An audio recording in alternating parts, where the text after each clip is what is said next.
Okay, so once you've completed your data collection and you're ready to graph, in your document, you would have your whole data table filled out. I did not fill out these 3 columns for this video because we don't need them for the graph.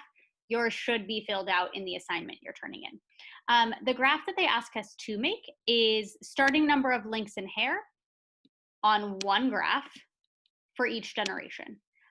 So what that means is I need the generation column, the starting number of links, and starting number of hair.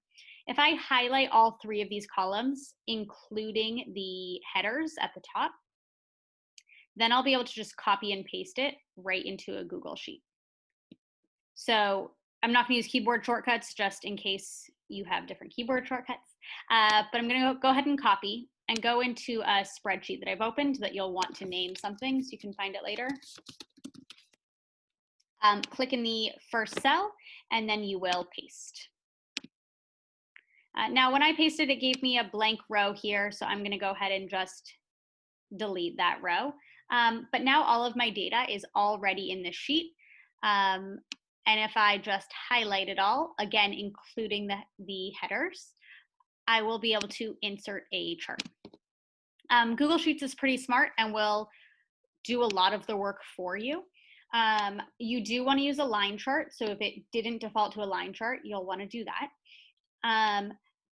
And then you'll want to customize the graph. So you can see here, the blue and the red, it just says starting because it's pulling from my column headers, starting number of links, starting number of hairs. If you double click on it, you can edit it right on the graph there, or if you just click on it, you'll be able to come over to this chart editor and come up with whatever label you think is more appropriate than us just being able to see the word starting. Generation is on our x-axis, and that makes sense. We went from generation 0 all the way to 25. You'll want to label your y-axis. Now, there's nowhere to click here for that. If you click on chart and axis titles in the customize, vertical, up and down y, you'll be able to label that axis title with a name that makes sense.